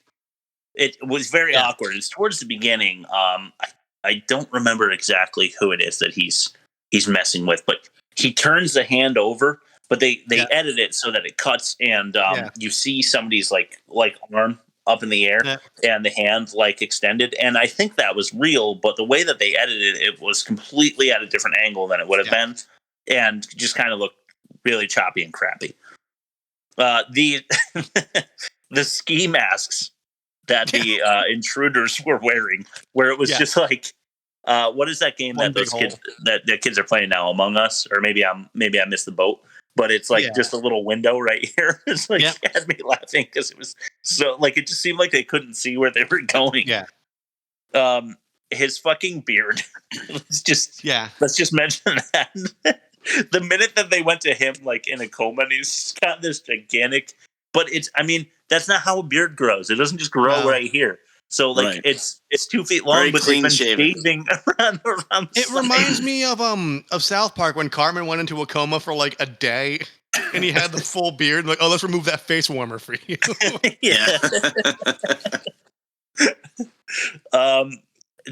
Really cheap looking fuzzy memories. Yeah. This is one of the reasons why I felt like it looked like made for TV. Yeah. Every time he goes back to like remember something about his past, they do that really fuzzy outline so that you can like right around the border. It looks like you you jumped in a pool too much chlorine with no goggles for too long, and like your vision, like that fuzzy white. Yeah, water. yeah, exactly. Yeah. But is that how you remember things? Because if I can remember the way something looks, which like I can't remember. I don't have a photographic memory, but when I remember specific things, I at least am reconstructing what it looked like visually in my head. I'm probably wrong, which is why you don't like go to somebody to say like, oh, the person who shot that person was wearing a red sweater and then they got into a Ford, Pinto, because your details are wrong. Yeah. But you don't see it all fuzzy, Yeah. No. At least on the outlines, you see what you think you saw. So I don't really understand that. Real quick, they showed in the training montage when he's like plugging the big stick with rope around it into the ground. Yeah. You can see on his shoulder he's got scar tissue. Yeah. It looked awful. No, it looked really bad. It looked terrible. It didn't look like scar tissue. Elmer's glue that dried and they rubbed it a little bit. Yeah, exactly. Yeah. And it looked like if it did heal that way, it would have been years after it. Yeah. After it. Well, I guess it was 7 years, right? Okay. Yeah. Yeah, okay, so that makes sense. But the replaying of audio, Rob, that really bugged me. Like when he's, sitting, that clip that we played before, when he's like sitting there thinking about all the things that he had heard. I know it's not like a graphics moment, but the audio all the way to the bank. Yeah. Yeah, it's bad. No, it's not good. I was really hoping that one of his memories, just to be funny, would have been like The Clerk. I don't watch the Oscars. Like that would have been hilarious. They just plug that in to all the touching memories. I can star in a porno. Yeah, that's where I was gonna go, Rob. All right, so there's towards the end there's a broken arm, like he breaks a guy's arm, and it looks like Dalton breaking the leg from Roadhouse. Yep. Like that mystery appendage that comes out that it really is not an arm. It's like it just looks like a prop. Yeah. The grenade I thought was okay. It kind of had the like really the explosion was just a bunch of smoke with like a couple of like little sparklies that they threw out. Like they had a like a spark, like a literal sparkler or something lit like behind the smoke. Or it didn't look great, but I mean it didn't look terrible. Here's something that I did catch in the getaway in the Jeep. They're like doing the stormtrooper bit where they're getting shot at a bunch. There's actually a moment where there is a man in the passenger seat. It's clearly two men in the Jeep, and I don't know why they would have ever even sat another guy in the Jeep, but there's very clearly two guys. In the passenger seat is like a 6 foot tall dude. It was really weird. But to add to that scene, there's a spot where this a goon gets like grazed by the Jeep. Yeah, like it doesn't look like they touch it. It's like in wrestling when like the punch doesn't quite deliver, and the announcer is like, "Oh, he didn't get all of that," but it barely touched, and he goes flying like 15 feet into the air. Yeah, right. He would not go up. That drove me crazy because he would not shoot at a 45-degree angle in the air. Yeah, he would be flat under the ground. And then the last one that I have is when this was really bad, but when Mason Storm has the double barrel shotgun and he's going after the senator and he shoves it in his mouth. Yeah, he just he gets it right into his mouth. I guess he knocks some teeth out. But the barrel is it's immediately in his mouth, and then there's like red lipstick all around. But it's supposed to look like blood. Yeah. But like how it seeped out and up his lip and around like immediately, like it was an immediate reaction. It was so unreal. It was like in Waterworld, the blood splash in the back. Yeah. Like it was that bad. It just looked completely unbelievable. It's not going to stop bleeding. Like you nick yourself shaving, you're bleeding for like 4 fucking days. Like just and then like the next scene, he's just like got the tight little ring. It's like dried up. Yeah. Yeah. So you guys want to mention anything? Pool cues don't break that easily, but that's all I got. Yeah, as far as special effects, just in general, the fight scenes, for being a martial artist, they were really bad. Yeah. Yeah, well, that goes to the how we were saying he's actually not like a super well-trained martial artist like he doubts himself. I mean, I guess I'll mention this. I guess this is special effects. When he gets when one of the goons gets thrown into the street vendor, he gets thrown onto or like next to a hot grill, and then he uses the grill to stand up. My god! Wow. He grabs it and picks himself up, and I'm like, dude, you'd be burning to death. Yeah, and he just like, and you can see it. You can maybe get away with saying it's not hot, but there's literal steam coming off of it, as the effect. Like your fingers are gonna be stuck together after that. Yeah, because it's just gonna boil. That's right. You're not webbed. Yeah, but exactly. So that drove me insane. I'm like, you know what? I guess I should have expected that, but that was bad. All right, well, Rob, here we go again, man. Dude, how do you think it compared to Senseless? I got to go with Hard to Kill and bad graphics because because it's 1990 and Senseless is 2010. Yeah, no, because Senseless didn't have a lot of.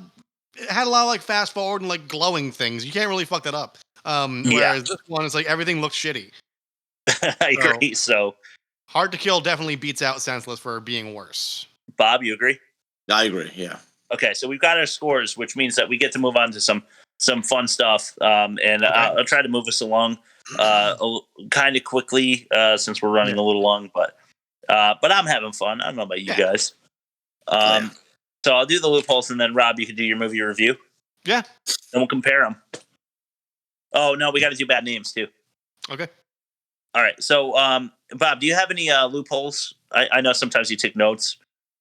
I mean, yeah, I don't want to step on any of yours, but maybe this won't.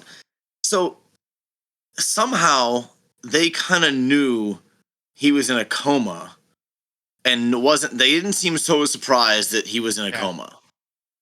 Yet they couldn't find him in 7 years. So that seemed to be a loophole for me. Because he's still in the area. They didn't do like a witness protection where they moved him to Minnesota or anything. Yeah. Like where it would explain why they didn't find him. But like you said, they seem like all powerful, all knowing. How could they not figure that out? Anyway. Yeah, it's a good point because how many coma wards are there in LA? Exactly. So they didn't think to check it out because I mean it was a pretty official coma ward, you know. Now, mate, you mentioned the grenade. When did he get a grenade? Like, when did he get a grenade? Where the hell did that come from? That was the most mysterious thing. I'm like, whoa, hold up, grenade. I didn't even think about that. Where did he get a grenade? It's almost like watching Looney Tunes when like out of nowhere you have a big anvil. Like it's like okay, why not? You know? Yeah, right. So apparently they let that one go. I can't believe this wasn't mentioned yet. You have to mention this. All the writing and the last scene when he writes on the walls and he writes on the toilet seat. Yes. And it's like when did he have time to make all of those etchings? And what did you write it with? It's really funny to imagine like him sitting there with like this like pink makeup he found in the bathroom. Anticipation of death is worse than death itself. Yeah. And not only did they find time to write it, but he had time to compose that in his head. Like, I know what I'm going to say to this guy. I mean, hey, he's right. But that's right. He's right. And my last one that drove me nuts was at the beginning, they send all cops in to make the hit, right? Mm-hmm. Like it's all police to kill Storm and his family. Storm kills one of them. Right? True. He kills one of them. Yet there's no investigation into why there's a dead cop. Where that body came from in the story. Right, because they kill his friend, the guy that he's calling into in the beginning. Right. And the news report mentions 2 dead cops because they think that Mason's dead as well. Right. But it should be 3 dead cops. It should be. And I get it. The whole they kind of cover it when they say internal investigations was being threatened, like O'Malley was being threatened, so he had to go off the case. So I get that they kind of covered their ass with that one, but come on. Yeah, I mean, you know, that's pretty cheap. That's a loophole for me. That's all I wrote down because everything else I wrote down was all the other fun stuff. Okay, cool. All right. Rob, you want me to go into mine? Yeah, go for it. All right. 3 mentions of the Oscars. Just want to say it again. Okay. It turns out there was like 6. I just missed a couple. Okay. Did you guys think the cassette tape in his car was really funny? Because I did. Yeah. He's like he's listening to like elevator music because they didn't want to pay for like the licensing on anything else. So he's like, and then he takes the disc and puts in the cassette tape and then puts in the cassette tape of what was it? It was important, like some kind of like the audio from his camera. Yes. Why does he have a cassette tape of that? I don't know. He converted it to cassette so he can listen to it in his car on his way home. I guess. Yeah, I'll say that I was growing up in the heyday of cassette tapes. Yeah. And cassette tapes were the cheapest and most like pedestrian form of audio. Meaning any professional recording would never, ever, ever use a cassette tape. Mm-hmm. So that wouldn't have been there wouldn't have been a cassette slot in his camera. Let's just say that. Yeah. Right. Yeah. That's nonsensical. That didn't happen. Bribing your son to sleep with 6 cookies and a glass of orange juice is the worst possible idea. Yeah. I mean, I'm sure we all know we're all dads, right? Yeah. Yeah. If you give your son or daughter 6 cookies and a glass of orange juice before they go to sleep, they are not going to sleep. They're going to be like, you're going to open the door and they're going to be running on the walls in circles like Wile E. Coyote or something. You give them an apple because like by the time and then like they fall asleep while eating it and then you steal it out of the room. Right. And then in the morning you cut it into little pieces and then that other half of the apple's their breakfast or part of their breakfast. Nice move. I like it. Rob's life hacks. Yeah. I don't know. My kids... When my son was little, 6 cookies and orange juice would have had him vomiting. That's way too much. Yeah, seriously. That's sugar overload for sure. Yeah. Better make sure to brush the teeth before bed too, because good Lord. I mentioned before, but how does the tracing work? And the thing I want to talk about here that I find especially funny is that if you're the guys in the van that are waiting for that crucial phone call for O'Malley's mother. Yeah. You're listening to all their conversations. I mean, I was starting to create scenarios in my head of what kind of conversations he's having with like other old ladies down the road. And these guys are going to have to listen to them talking about like the consistency of their bowel movements or what time bingo starts at the old folks home or, whatever the fuck. They're just sitting there like torturously listening to every one of this woman's like doctor's appointments and like all this stuff. Every twist in Matlock that week. Yeah. Yeah. It's good because her phone's off the receiver, but she has no idea. Yeah. His cherished memories of his wife and kid are walking down the street, and so it's him, his wife, and his kid walking next to a fence. Yeah. And then the praying scene that we've already seen, and that was his entire callback. They couldn't have added like a little piece of like the spinny thing in the playground and like Storm running around it and his kid laughing or something. You know what I mean? No. They couldn't have added any touching moments to that. What drove me nuts immediately was they were all in third person. Like they couldn't have shot an extra scene of him seeing his son praying. That's true. Yeah, so he's remembering his drone footage of his family from the road. Okay, so here's a kind of a nitpick, but I think it's funny. So he says to the nurse, "My wife and family were killed." Yeah, isn't that like saying my wife and child were killed? It's like saying ATM machine. You don't need the same machine because the right, because the M is machine. So he's saying my wife twice. The fake doctor henchman is in the hospital. He kills the orderly and the whoever else, the cop. And the two of them are like laying next to each other, like side by side in the hallway. But the orderly is peeking out like a little bit, and he sees that the nurse is coming. He sees Andy's coming. So he has his gun in his right hand, and he grabs the orderly with his left and drags him like 4 or 5 feet backwards with one hand. No struggle at all. Just like no problem. Yep. That is something that they would have had Arnold do in one of his movies to prove like how fucking strong he is, Yeah. But it was just let's not mention it. Yeah. Those floors were clean. They were very, very clean. Waxed. Like a bowling alley. Yeah. Yeah. Yeah. The elevator from the floor where it's taking place, like the coma ward floor, to the lobby. He gets in. He presses the thing with a mop, and then it starts going to the bottom floor. Mm-hmm. In the interim between his headed down, like from that floor to the bottom, Andy runs over. She discovers the body. She talks over them. She's, like already that's got to be a couple minutes. That's how that plays out in reality. But then she goes over and makes a quick phone call as well, and then the door opens at the bottom. So it must have been the 180th floor or something, because it took minutes and there was no interruptions.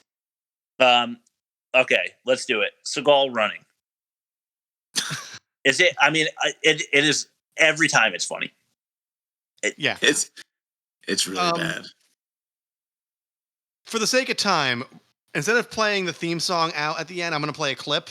Okay. But it's worth mentioning Will Sasso does a perfect impersonation of how Steven Seagal runs in this bit on Mad TV called Crouching Cops, Hidden Badges. He does such a great job. I don't understand the flailing. He is so like anti-aerodynamic. Yeah, right. Because it's like when you're, I'm trying to think of like a missile that's like midstream in the air needs to slow down before it heads down to hit its target or whatever. It's going to flap out like little metal barriers. So like a space shuttle, as soon as it wants to slow down, like is going to throw out these little metal barriers so that the air resistance goes up. Yeah. This is how Seagal runs. Yeah. He's like flapping his arms out. Like it looks like he's Elaine from Seinfeld dancing while he's running. The full body dry heave. Yeah. It's coming out in every direction, like a foot way over here, like a hand way over there. I don't understand. Like, I've never seen anybody run like that. And it just had me dying. Like I think there's a YouTube video you can look up just Steven Seagal running. Like I watched it. It's fucking hilarious. Oh, I gotta look that up now. Oh God, it's so funny. There's also something funny about him training. Yeah. Did you guys notice there was like a spot where he was like, he just starts going like this, and what I'm doing is just like, that was so funny. He starts chopping like as fast as he can, like towards the middle, with both arms, like alternating left, right, left, right, left, right. And I've never seen anybody do that in like any kind of martial arts. It's not like something Van Damme would ever do. And like, I don't know if it was like a stretch to like loosen up his arms. Totally confused. I don't know. Basically, something smelly happened, and somebody was about to walk in the room, so he had to quickly, Yeah, he's about to make sweet love, so he's got to air the room out a little. Post training, super sweaty sex. Yep. That's on the subject, but she comes in. He just trained for how many hours? He's like completely sweaty, disgusting, fatigued, and they're about to make love. She's all dressed up nice. She found a flower on her walk. She knowing Steve Seagal's track record, he probably has skid marks. Yeah, probably.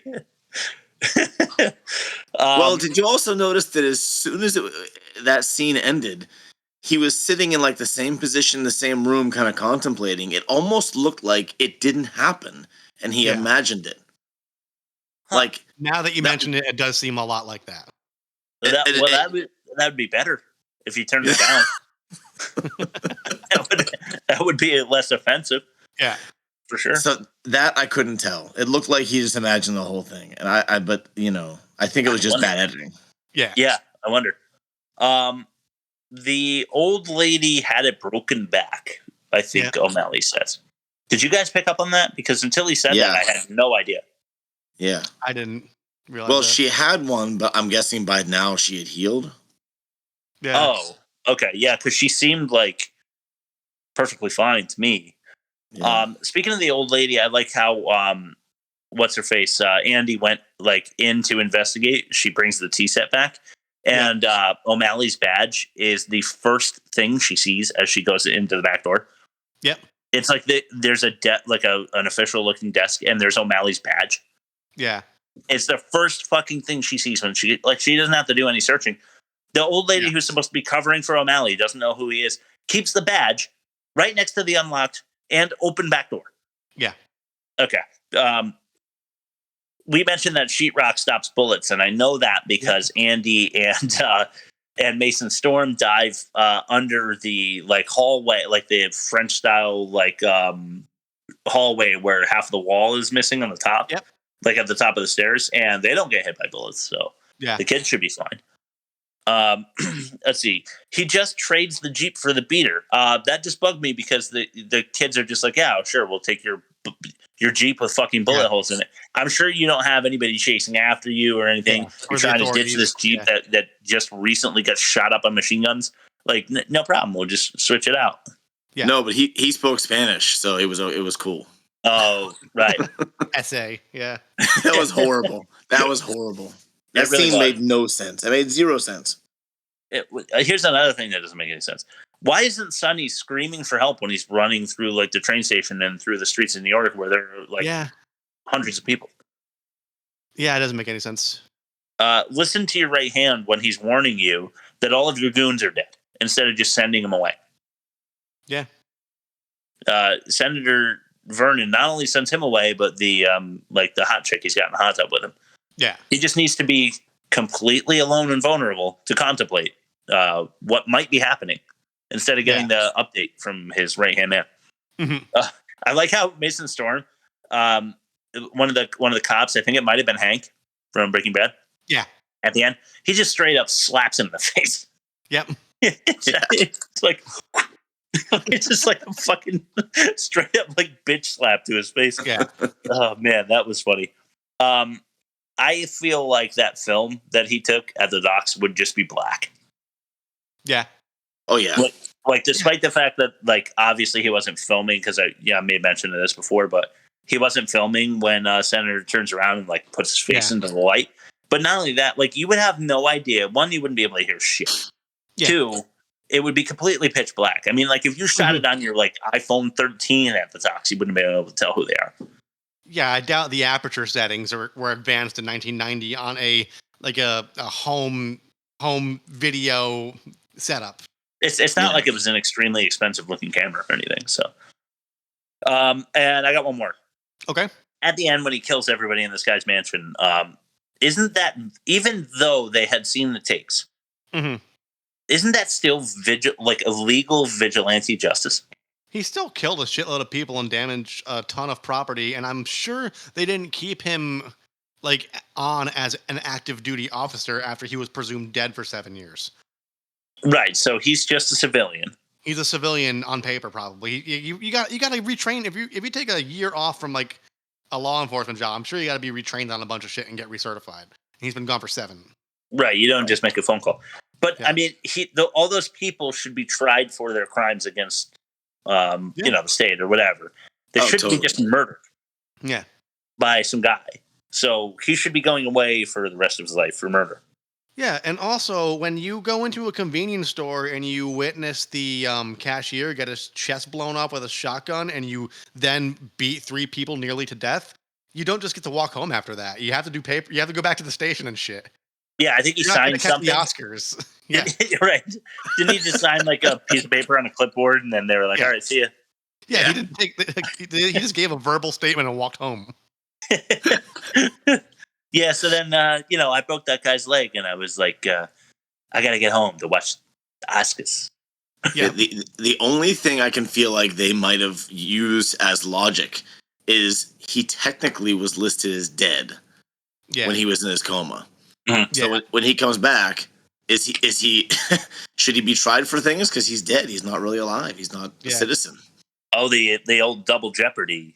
Yeah, but that's obviously that's that's bullshit. So yeah.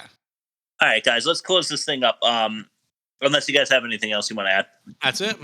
That's it. I do want to add that there are segments on Joe Rogan if you want to look him up. Where he talks major shit, like he has Boss Rutan in to talk major shit about him. Yeah. There's a video online that you can look up where Seagal was talking about how he trained Anderson the Spider Silva, who's one of the best MMA fighters ever. Yeah. Where it's clearly a lie. He's clearly a compulsive liar. I still don't know if he's actually like a super Aikido master who can kick the shit out of anybody. But like I mentioned last week, there are videos of him out there where he's doing the like karate guru shit where you just like wave your hand and knock people over and that kind of stuff. So that's all fake horse shit. And anybody who really seems to be from the MMA community thinks he's full of shit. He's a liar. You know, he actually doesn't know what he's doing. The way he runs tells me that he doesn't know what he's doing. No. So I'm ready to dig into more Seagal maybe next season or something. Yeah. We should put him in the roster with Van Damme, with Stallone, with Schwarzenegger as like kind of our go-to guys. Cage. Yeah. You know, because I'm always digging these movies. This was super fun for me. You guys want to hear the back credit names? Yeah. Yeah. There's not a ton. The return of Buddy Joe Hooker. Joe Hooker, all right. He's in, like, he did choreography, not the martial arts, I guess. Okay. Maybe a dance number I missed. He was actually in the credits. He was in the credits twice. Was he? Oh, he was listed. He played a role in the movie. He did. Yeah. He's probably one of the goons. Okay. They didn't have enough people to do everything. Right.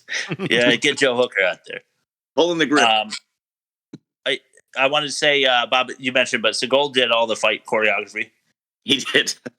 So nice. if you have anything against the way that it's shot, you can go to him. You can blame him for that. Which means nobody was double checking his running, obviously. Yeah. Right. They probably should have got a sprinting expert in to show him a couple tricks. Yeah. Of course it's good. But they also mentioned, like, O'Malley talks about how he used to be super fast. Yeah. It was like they wanted to, like, brag about his running style or something. Like, his unique way of running was faster than everybody else. I think because his son Sonny is like a track star or some shit. So they're like, probably outrun you. And it says O'Malley, and he's like, I don't know. I don't think I've lost a step or some shit like that. You know, he gets it from his dad. Yeah, dude. Okay, so real quick. I'm sorry to inflate this pod any more than our normal runtime, but it's when he's running up the mountain and he turns a corner. That was the part that made me laugh like out loud. He turns a corner to run up a different, like, dirt path, and his steps are closer together than like a penguin's. Yeah. It was so strange. Like, when he takes a step, like his foot is halfway, like his toes are halfway into his other foot. That's how, like, short his steps were when he turned. It's just like, oh man, you just rewatch that scene when he's running up the mountain. He takes a turn. It's fucking hilarious. It's so funny. Virginia Cook McGowan. Okay. Sonny Filippini. All right. We only got two more because there weren't a lot, actually. Michael McMeal. Okay. And Kent Turnipseed. I like that one. I love that one. Yeah, that was my favorite. Kent Turnipseed. I was like, finally, one that actually, like, qualifies as a really bad name. I only had one that you didn't have. Okay, what you got? Lionel Lavalley. All right. That's really fun. It's fun. It is. Lionel Lavalley. All right, let's compare the movie and movies, and then we'll do our plug-in stuff, and we'll get out. Sounds good. All right. Rob, I'm glad you can't punch through Discord. Senseless had a negative 65, was the worst of its kind. Okay. So it gets the extra nod, but I mean, it clearly beat Hard to Kill, who had a negative 17, not the worst of its kind, thanks to Tango and Cash. The plot, Senseless also wins here. So it's 2-0 because you wouldn't make that, Rob. You would not make Senseless. No, and you gave it a 1 star. Yeah. Collectively, we had a 2.25 star, and yes, you would make it for Hard to Kill. You guys decided to split that one. Yeah. So Senseless takes it 2-0 so far. However, Hard to Kill is Hard to Kill, isn't it? Because it's starting to fight back now with the dialogue. It takes it. It was worse than Senseless. Okay. The acting was also worse for Hard to Kill. So we have a 2-2 tie. All right. Senseless, not to be outdone, was way more offensive. Okay. Like, way more offensive. But Hard to Kill now, at a 3-2 deficit, swings back with a 17-14 cliche score. And then, as you know, the graphics was worse for Hard to Kill. Yeah. Making it a 4-3 winner and the worst movie of the season so far. I did not think that Senseless would lose, Rob. to back you up. I really didn't. I would rather watch Hard to Kill again than watch Senseless, for sure. Same here. Yeah, I guess anything's possible, man. I mean, I'm not a fan of David Spade personally. You know, I don't really think he's that funny. Yeah. And that movie was just a cringe fest. Yeah, and not in a good way. Fucking awful. Yeah, exactly. So for next week, guys, just so you know, Rob and I will be doing Volcano with Tommy Lee Jones. Won? I thought it won by 4 votes. Okay, cool. I didn't check the Twitter. Let me check that real quick. We probably don't. I'm really starting to get that going. Twitter, it turns out, it seems like a pretty good platform for promotion. So I'm trying to get on there a little bit more. Just don't engage with anybody, or you'll want to kill yourself. Yeah, fucking awful. But you know, we really didn't get much of a reaction there. So it won by 4 votes. Cool. Volcano. So hey, Bob, I want to thank you again, Bob Hasak from think_in_movie_scenes on Instagram. It was a lot of fun. It always is. I feel like these episodes are made all the better by your presence. So thank you for joining us once again. Hey, of course, and you know, Rob, I'm very sorry, but Hard to Kill and Seagal were my they were my contribution to the vote. So I feel bad that I feel bad that I brought the end of Senseless. You know what? I just wanted Chris to watch it, so that's I win in the end, dude. It wasn't personal. But yeah, I got you. No, I got you. No, this is so much fun. Thank you guys for letting me join in. Cool. So you like the new format then, Bob? Oh yeah. I like it, even though the original was good, and I liked how it added structure. I think this just ups the ante. I think it's even better. Yeah. Cool. Thanks, man. Yeah, we appreciate it. So I want to just plug the social real quick, and then Robbie can tell them where to hear us. But check us out on Instagram. That's where we post the most. We're getting pretty active over there on Twitter, so you can check us out there too. I'll be posting polls on both, and we think we're going to start to really drum up the TikTok because Rob is really starting to understand the TikTok. I watched like 25 hours of TikToks over the weekend, and I'm a worse person for it, but I know how to use the platform, and I know what kind of content people are engaging with. So moving forward, I'll be taking care of that. That's my sign out.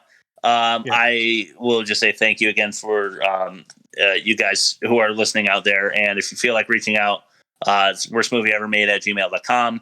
And Rob, where can they hear us? Go to any podcast app and type in The Worst Movie Ever Made, and you will see us. We're native to Anchor FM and Spotify, so if you're using a special app for podcasts, just get the RSS feed from there, and then you can plug it into your app and listen to it. And with that, like I teased earlier, we will be playing out, instead of doing the theme song, I'm playing a clip from Mad TV featuring Will Sasso portraying Steven Seagal. So have a good week, guys. You could take that to the bank. Okay, hey.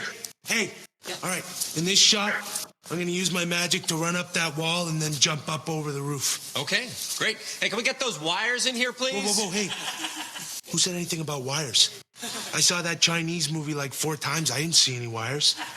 Yeah, that's because they were digitally removed. Oh, really? Well, maybe I should digitally remove your head from your body. Because people are paying good American money to see me fly. That's very good. Oh, what's that? Oh, you think I should? I don't know. He seems like a nice guy. What? Yeah. You know, he makes a good point.